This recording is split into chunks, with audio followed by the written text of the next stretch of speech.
GKJ Bandung berdiri dari tahun 1926 sampai hari 97 tahun. 97 tahun, berarti bisa dikatakan GKJ lebih tua daripada kemerdekaan Republik Indonesia. Itu dia. Tapi yang aneh itu, dulu sebelum merdeka bisa mendirikan gereja. Nah setelah merdeka, lah kok susah mendirikan gereja. Setidaknya 200 gereja disegel dan ditolak dalam 10 tahun terakhir. Dan yang terbaru adalah pelarangan kegiatan ibadah yang terjadi di daerah Padang. Dan itu belum termasuk pelarangan kegiatan ibadah yang belum sempat viral ataupun diketahui oleh semua orang. Pertanyaannya, bukankah di Undang-Undang Pasal 29 tahun 1945 mengatur tentang negara yang menjamin kemerdekaan penduduknya untuk memeluk dan beribadat menurut agama dan kepercayaannya masing-masing? Lantas kenapa kami mendapat perlakuan yang berbeda? Kalian harus konfirmasi juga dengan RT RW di sini kegiatan itu. Karena memang ini beda. Mari kan kalau masalah ibadah ini seperti ibadah ini, kan bisa konfirmasikan panggil punya yang kontrakan. Dek, begini tolong hentikan. Tapi kalau rumah yatim sendiri seperti ini, masuk aku rumahku. Ya memang betul juga suka. Saya cuma pecahkan kaca rumah saya loh. Bisa kan? Kau dengar? Kenapa tadi mau pecah kaca? Jangan itu borok nanti. Borok nanti banyak. Jangan kau bentar. Saya nggak mau ibadah, mau nggak? Borok kau nanti. Borok nanti. Apa emang? Siapa yang nggak boleh saya pegang? Siapa yang nggak boleh? Borok kalian itu semua sini. Sabar. Apa? Gini. Tidak kerahkan masa nanti semua panuran ini kau. Kau panggil masa panuran ini mampus kalian semua. Kau. Yang buat gawat tenang-tenang tidur kita di sini sampai di sini kita nangan-nangan. Makanya tadi Bapak cuma nyuruh kita di atas itu supaya mereka disuruh pulang ini. Pak, bantu ibadah kami, Pak. Pak, bantu izin ibadah kami, Pak. Pak Jokowi, bantu izin ibadah kami, Pak. Pak Jokowi, bantu izin ibadah kami, Pak. Pak, bantu izin ibadah kami, Pak. Pak, bantu izin ibadah kami. Sedang beribadah lalu kemudian ditutup hanya karena alasan belum punya izin. Kami agak bingung di Indonesia ini bahwa kebebasan beragama menurut pasal 29 itu sudah selesai. Tetapi masih banyak orang-orang tertentu, kelompok-kelompok tertentu, bahkan kepala daerah yang menjadi motor di dalam usaha dan upaya melarang adanya ibadah dari umat Kristiani.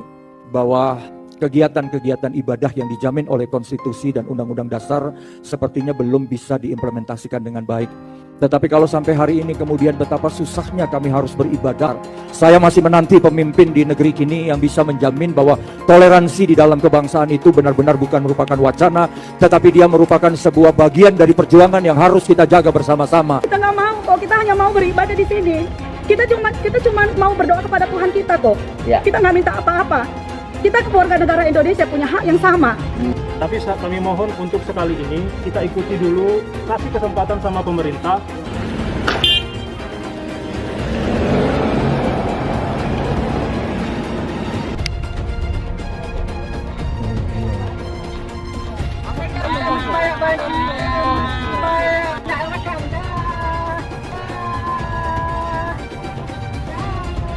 Dari dulu saya sudah mengingatkan kalau MUI bisa jadi sarang sebenarnya dari kelompok radikal. MUI dengan segala kelebihannya adalah rumah terbaik bagi kelompok radikal untuk menguasai dan mengkapitalisasi umat muslim di Indonesia. Inilah kelicikan yang membawa nama agama. Setiap tahun ada saja kontroversi yang mereka keluarkan yang tidak membawa kesejukan dalam bernegara. Saya sendiri nggak tahu gunanya MUI itu apa. Ngeri memang MUI ini. Dengan label ulama, mereka menguasai penuh fatwa untuk umat Islam di Indonesia. Selain itu, selama bertahun-tahun mereka menguasai sertifikat halal di Indonesia dengan konsumen jutaan produk dan dananya tidak teraudit. Halo para elit MUI. Jangan kira kalian bisa berlindung di balik label ulama. MUI pada dasarnya adalah sebuah LSM. Walaupun tidak memiliki otoritas yang resmi, sayangnya MUI kelihatan abai dalam hal menjaga keharmonisan hubungan antar umat atau antar aliran. Sering terdengar berbagai bentuk penolakan dan kekerasan dilakukan terhadap hak beribadah umat Kristen. Walaupun bukan sebuah lembaga negara atau otoritas resmi, MUI ini adalah lembaga yang didengar pendapatnya oleh umat Islam. Karena itu, salah satu pihak yang seharusnya berperan untuk menghentikan aksi-aksi semacam ini adalah MUI. Tantangan terbesar yang harus dihadapi MUI saat ini adalah kelompok-kelompok yang tidak toleran atau bahkan kelompok-kelompok radikal. Saya lihat perhatiin sikap MUI ini semua, setiap ada membuat fatwa itu yang tidak menyenangkan, yang ingin buat gaduh. Sepertinya Anda nih bermusuhan sekali dengan yang namanya non-muslim. Yaitu seperti Anda memandang selain Islam itu kafir. Ini lembaga apa ini MUI ini lama-lama saya lihat? Apa sih MUI? MUI itu bukan apa-apa buat negara ini. Ada dan tidak ada MUI itu nggak menambah sebetulnya. Justru keberadaan MUI ini membuat masalah. MUI itu cuma sebatas ormas kok. Ini semua muslim loh, mayoritas ini yang menolak MUI, termasuk saya menolak MUI. Justru Anda membuat onar. Rakyat se-Indonesia termasuk saya ingin MUI dibubarkan. Jadi lebih bagus bubarkan MUI. Bubaran MUI cukup ada Departemen Agama. Saya Pendeta Samjek Senap Pitupulu dari Gereja Utusan Pantai Kota yang mengalami perusahaan. Kami dari LBH Marfan Batam yang mendampingi Bapak Pendeta terkait dengan adanya dugaan pengrusakan bangunan yang akan digunakan untuk gereja di Kabil, dan kami telah melaporkan ke Polda Kepri. Mengecam tindakan anarkis yang dilakukan oleh sekelompok orang yang merusak pembangunan rumah ibadah di Bida Kabil, Kota Batam. Meminta pada pihak kepolisian agar menangkap pelaku perusakan pembangunan rumah ibadah, dan kita percayakan kepada pihak kepolisian khusus Polda Kepri agar secepatnya menangkap orang-orang yang merusak pembangunan rumah ibadah. Nanti yang lainnya nanti. Apa? Apa? Kerjakan terus, kerjakan. RW 21, RT 004. Ayo, hancurkan semua. Ayo, hancurkan aja. Ya, hancurkan. Ada perusakan gereja di Punggul, di Kapil Bida, ada perusakan building, ada perusakan jendela. Kami mohon kepada stakeholder pemerintah di tempat, khususnya Kota Batam, kami percaya bahwa pemerintah akan bertindak segera. Sumbernya atau dalang di balik pelarangan pendirian rumah ibadah adalah MUI. MUI membuat surat yang mana melarang sebenarnya pendirian ibadah ini.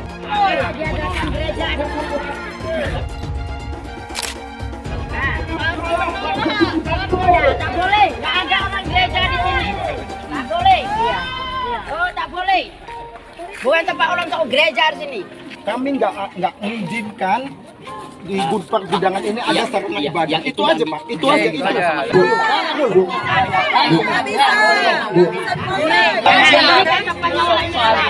Tak boleh.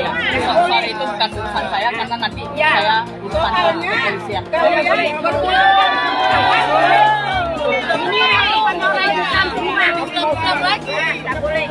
Pelarangan rumah ibadah terus berlangsung, dan ini akan terus terjadi kalau dibiarkan.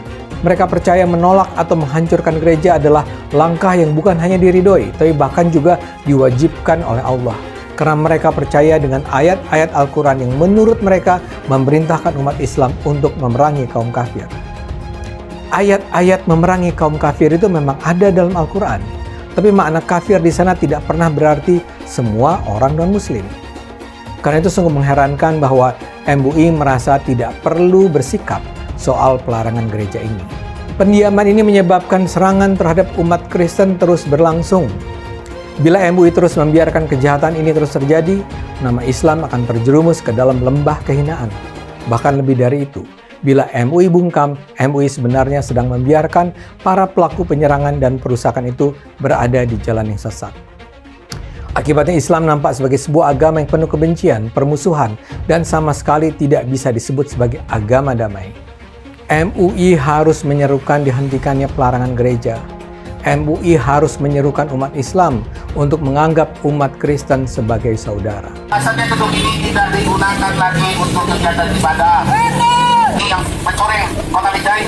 dari kereligiusannya, dari kedamaiannya. Kita meminta supaya tidak ada kegiatan di sini. Kami dari masyarakat yang berada dari lingkungan 1 sampai 6 turun untuk pokoknya dilarang beraktivitas. Jadi kalau misalkan ada tamu, tadi kan kami dengar. Kami dengar di bawah.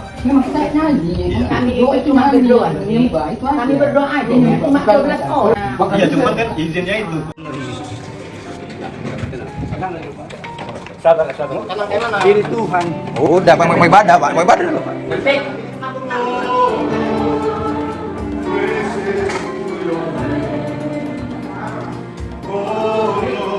Poin penting di SKB 2 Menteri ini yang perlu kita ketahui bersama. Pada bab 1 pasal 3 dari aturan SKB 2 Menteri disebutkan, rumah ibadat adalah bangunan yang memiliki ciri-ciri tertentu yang khusus dipergunakan untuk beribadat, tidak termasuk tempat ibadat keluarga. Poin pentingnya adalah tempat ibadat keluarga tidak perlu pakai izin. Apa itu yang dimaksud dengan tempat ibadat keluarga? Kalau di Islam namanya musola, kalau di Kristen namanya kapel atau rumah doa. Apakah perlu izin untuk bikin musola di rumah atau di ruko? Tidak. Begitu juga untuk bikin kapel di rumah atau di ruko, tidak perlu minta izin. Jadi umat Kristen ibadah di rumah atau di ruko tidak perlu minta izin. Saya ulang, tidak perlu minta izin. Banyak Pak Pendeta dan jamaah tidak tahu pengecualian ini, sehingga mereka pasrah saat ada yang datang membubarkan. Ibadah di rumah dan di ruko sama seperti umat Islam sholat jamaah di musola rumah atau di musola ruko. Dibolehkan oleh SKB 2 Menteri dan tidak perlu minta izin pada siapapun. Jadi tolong pahami pengecualian ini dan jangan lagi mau dibubarkan. Kita mau jujur, SKB 2 Menteri hanya berlaku bagi kaum minoritas saja. SKB 2 Menteri seringkali digunakan menjadi instrumen atau alat untuk menggebuk kaum minoritas, mengancam kebebasan beribadah. Mirisnya tidak terlihat semangat dan kesungguh-sungguhan dari Kementerian Agama dan pemerintah Indonesia untuk merevisi SKB 2 Menteri ini. Itu sebabnya saya mau mengajak melalui video ini, sama-sama kita berjuang untuk menegakkan konstitusi dengan tujuan utama merevisi kembali SKB 2 Menteri ini. Ya, saya tidak mau suatu saat anak saya ketika tumbuh dewasa masih harus berjuang untuk kebebasan beragama. Mari sama-sama bergandengan tangan, berjuang untuk merevisi SKB 2 Menteri ini sehingga Indonesia menjadi rumah yang nyaman bagi semua golongan dan semua agama. Sebenarnya penegakan hukum di Indonesia ini untuk orang-orang intoleran itu sudah bagus, asal jangan pernah berpikir kalian minoritas. Kalau kalian tidak melaporkan, bagaimana bisa diproses? Nunggu sejuta umat bersuara menyuarakan itu, tapi cuma komentar, tindakannya nggak ada. Bilangnya apa? Kita cuma minoritas. Itulah karena kalian tidak nasionalis, makanya kalian itu mengecilkan diri kalian sendiri. Kita ini punya hak yang sama di Indonesia, ya. Semua yang beragama itu mempunyai hak beribadah. Sejauh ini cuma teman-teman dari Dharmapala loh yang berani menuntut keadilan, bukan karena mereka minoritas, tapi karena mereka punya hak yang sama sebagai warga negara Indonesia. Apakah dalam prosesnya teman-teman Dharmapala itu lancar-lancar saja? Tidak. Kasusnya pernah ditolak dengan alasan laporannya sudah ada atau sudah ada yang melaporkan. Tapi mereka terus kawal, terus kekeh. Akhirnya mantan Menteri Roy Suryo bisa dimasukkan ke penjara atas dasar penghinaan terhadap lambang-lambang agama. Apalagi ini yang menyetop orang beribadah, bukan siapa-siapa pula. Terus kenapa alasannya kalian tidak mau bersuara? Kalian tidak mau melakukan, kalian tidak mau melaporkan? Kenapa? Bersatu, berbuat. Jangan cuma diam. Mengenai kebebasan beribadah dan kebebasan beragama. Beragama Kristen, Katolik, Hindu, Konghucu, hati-hati, ini memiliki hak yang sama dalam beribadah. Beragama dan beribadah itu dijamin oleh konstitusi kita, dijamin oleh Undang-Undang Dasar 1945, Pasal 29 ayat 2. Dandim, Kapolres, Kapolda, Pangdam harus ngerti ini. Jari, Kejati, FKUB misalnya, apakah tidak memperbolehkan membangun tempat ibadah? Hati-hati loh. Konstitusi tidak boleh kalah dengan kesepakatan. Karena saya lihat masih terjadi. Kadang-kadang saya berpikir sesusah itukah orang yang akan beribadah. Sedih kalau kita mendengar. Bagaimana dalam agama Islam seorang muslim karena jabatannya dia memberi izin berdirinya rumah ibadah seperti kelenteng, gereja, dia dapat dosa jariah mengalir terus sampai hari kiamat. Setiap berbunyi teng teng, bisa dibelangkung malaikat, teng kelompang, teng kelompang, teng kelompang, teng kelompang. Rasakanlah tuh, rasakan. Pancasila Soekarno, ketuhanan ada di pantat. Anak Tuhan dari mana? Kalau Yesus anak Tuhan, bidangnya siapa? Besok di seluruh wilayah Indonesia kami katakan Karena di salib itu ada jin kafir. Karena di salib itu ada jin kafir. Karena di salib itu ada jin kafir. Haleluya. Kepalanya ke kiri apa ke kanan? Kepalanya ke kiri apa ke kanan? Tetap percaya salib itu lambang mulia, bukan jin. Kok ketawa? Aku nggak nyindir siapa-siapa. Alasan pembubaran selalu menggunakan alasan izin. Kenapa ada keinginan untuk menutup dan mengganggu rumah ibadah agama minoritas, terutama agama Kristen. Apakah penceramah-penceramah itu percaya bahwa dengan mengganggu atau menutup atau melarang ibadah agama Kristen atau minoritas, mereka bisa masuk surga? Apakah seperti itu ajaran mereka? Makanya saat berceramah, Abdul Somad selalu mengajarkan intoleransi dan selalu menghujat agama lain, seperti mengatakan di salib ada jin kafir. Menurut saya, pemerintah pusat harus terus berkomunikasi dengan para pemuka agama atau penceramah agama, seperti Abdul Somad yang selama ini masih merasa dan percaya bahwa kehadiran gereja adalah hal yang harus ditolak. Dan para pemuka agama itu harus sadar bahwa menolak pembangunan gereja bukan saja bertentangan dengan konstitusi, tapi juga bertentangan dengan ajaran agama itu sendiri. Kalau kami kembali mengangkat kasus Majelis Ulama Indonesia, ini bukan karena kami membenci ulama, tapi sejak kami melaporkan soal bisnis triliunan rupiah di MUI pekan lalu, kami banyak mendapat kiriman informasi tentang apa yang terjadi selama ini di lembaga tersebut, terutama terkait sertifikat halal. Buat kami, kasus ini perlu diawasi bersama dikarenakan beberapa hal. Pertama, menyangkut MUI yang merupakan organisasi para ulama Indonesia yang seharusnya menjadi panutan umat. Kedua, ada kemungkinan korupsi ini menyangkut mantan pimpinan MUI yang kini berada di dalam lingkar kekuasaan utama. Ketiga, ini menyangkut nama baik MUI dan juga Indonesia di mata internasional. Kasus ini sudah berada di tangan Bareskrim Polri, tapi sampai saat ini masih terhambat karena salah seorang terduga pelaku, Muhammad Abu An-Nasr, masih buron. Kasus ini menyangkut sertifikasi halal bagi produk-produk yang datang dari Jerman. Karena masa akreditasinya berakhir pada 2017, lembaga Jerman itu memohon perpanjangan pada MUI. Yang mengurus adalah Mahmud Tatari, general manajernya. Ternyata MUI tidak segera membalas permohonan itu. Sampai kemudian Tatari dihubungi oleh Muhammad An-Nasr yang mengaku dapat membantu. Dugaan korupsi ini terjadi pada 2016. Ketika itu, Badan Sertifikat Halal Jerman, Halal Control, menjalani proses perpanjangan akreditasinya di Indonesia. Halal Control adalah lembaga yang memberikan jaminan kehalalan produk yang datang dari Jerman. Untuk itu, mereka memang harus memperoleh pengakuan dari MUI agar bisa beroperasi di Indonesia.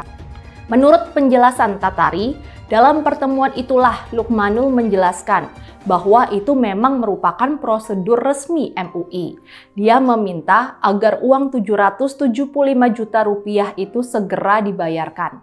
Merasa tidak ada pilihan, Tatari menyanggupi permintaan itu. Sialnya, setelah pembayaran selesai, perpanjangan sertifikasi yang dijanjikan tidak kunjung ada. Dalam kepanikan, Tatari berusaha menghubungi langsung baik Muhammad dan Lukmanul, tapi semua upayanya gagal membuahkan hasil. Karena itulah, Tatari menghubungi kedutaan Jerman di Indonesia untuk membantu melacak kasus ini.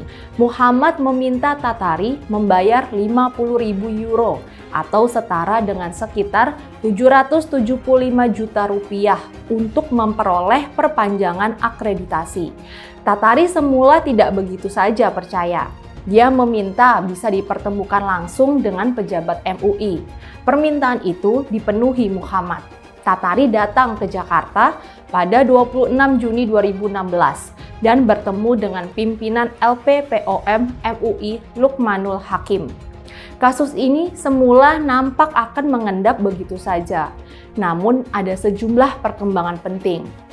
Pertama, pada 2019, Lukmanul ditunjuk menjadi staf khusus Wapres Kiai Haji Ma'ruf Amin. Penunjukan ini dengan segera diprotes Tatari. Kepada media, Tatari menuduh Lukmanul telah memeras dan merusak institusi halal secara masif. Pada 2017, kasus ini diadukan ke Polisi Indonesia. MUI membantah bahwa ada aliran dana masuk ke pihak MUI. MUI juga mengaku tidak menetapkan biaya perpanjangan sertifikasi.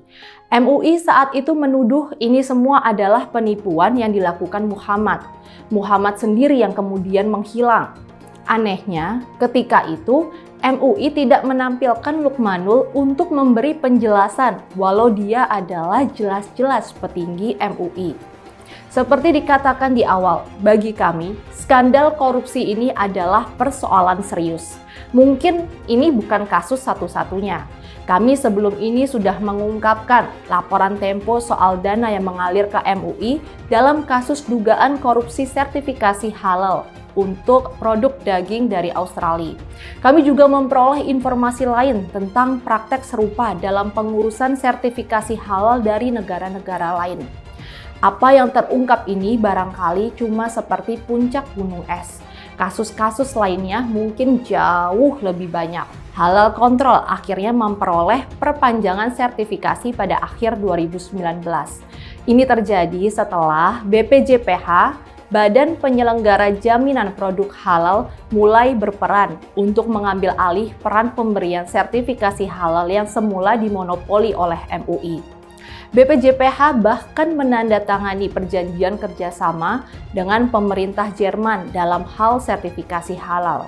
Perpanjangan sertifikasi itu dilakukan setelah BPJPH dikunjungi Tatari, kuasa hukumnya, Wakil Kementerian Ekonomi dan Energi Jerman, Wakil Kedutaan Jerman, serta Wakil Kamar Dagang Indonesia Jerman. Ketua BPJPH Prof. Sukoso dalam kesempatan itu menyatakan penyesalan sedalam-dalamnya atas skandal yang telah terjadi. Dan kita juga bisa menduga-duga bahwa ini bukan cuma terjadi di pengurusan sertifikat halal produk asing, tapi juga produk-produk dalam negeri. Ini semua memalukan dan merugikan. Karena itu, kita harapkan kasus skandal korupsi sertifikasi halal produk Jerman ini bisa dibongkar tuntas. MUI sebagai kumpulan ulama seharusnya jujur menjelaskan apa yang terjadi. Secara jujur, saya sangat malu dengan terjadinya skandal korupsi yang melibatkan lembaga sertifikasi halal ini, ujar Sukoso. Bahkan Sukoso menyatakan kasus ini tidak boleh didiamkan karena menyangkut kehormatan dan integritas para ulama Indonesia. Dia juga khawatir bahwa korupsi di MUI ini bisa merusak hubungan dagang Indonesia dan Jerman. Saat ini pemberian sertifikat halal memang diberikan oleh BPJPH. Namun BPJPH hanya bisa mengeluarkan sertifikat halal kalau ada fatwa halal dari MUI. Dan fatwa halal MUI akan keluar setelah ada hasil pemeriksaan kehalalan produk yang dikeluarkan antara lain oleh LPPOM MUI. MUI tidak bisa sekedar menyatakan itu tindakan oknum MUI. Kalau apa yang dilaporkan benar, yang bertanggung jawab adalah mantan ketua LPPOM sendiri. Dengan rekam jejak seperti itu, kita mungkin tak bisa sepenuhnya percaya pada MUI. Karena itu, sebaiknya dipertimbangkan kembali posisi MUI dalam pemberian sertifikat halal. Jadi, ada baiknya posisi MUI dalam Undang-Undang Jaminan Produk Halal ditinjau kembali. Ini perlu diperlakukan untuk kebaikan kita bersama. Jumpa lagi dengan saya di channel Jonas Leong. Terima kasih banyak buat kalian yang sudah like, dan subscribe di channel Jonas Leong. Sebelum video ini dimulai, saya mau nanya, kenapa ada keinginan untuk menutup dan mengganggu rumah ibadah agama minoritas, terutama agama Kristen? Apakah penceramah-penceramah itu percaya bahwa dengan mengganggu atau menutup atau melarang ibadah agama Kristen atau minoritas, mereka bisa masuk surga? Apakah seperti itu ajaran mereka? Silahkan tuliskan pendapat kalian di kolom komentar. Masalah intoleransi semakin tak terbendung. Lebih dari 200 gereja ditutup secara paksa 10 tahun belakangan. Yang paling mencolok adalah kasus intoleransi 3 tahun terakhir ini. Banyak sekali kasus pembubaran rumah ibadah akhir-akhir ini. Itu yang viral. Bagaimana yang tidak viral? Tentu lebih banyak lagi. Alasan pembubaran selalu menggunakan alasan izin. Dan selalu FKUB tidak memberikan izin.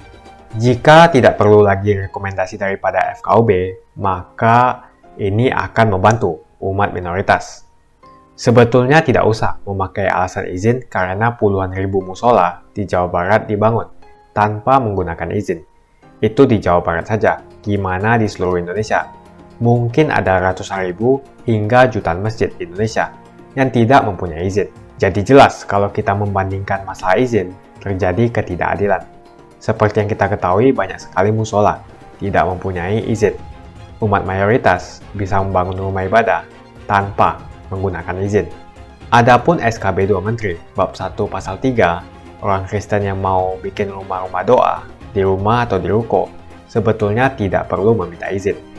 Dan juga dalam SKB 2 Menteri, pasal 13 dan pasal 14, peraturan bersama Menteri Agama dan Menteri Dalam Negeri, nomor 9 dan nomor 8 tahun 2006 mengamanatkan kepala daerah untuk memberikan izin, sementara sebagai bentuk fasilitasi negara dalam mencarikan solusi pendirian rumah ibadah. Jadi dalam SKB 2 Menteri, sebetulnya kepala daerah harus memfasilitasi dalam memberikan perizinan pendirian rumah ibadah.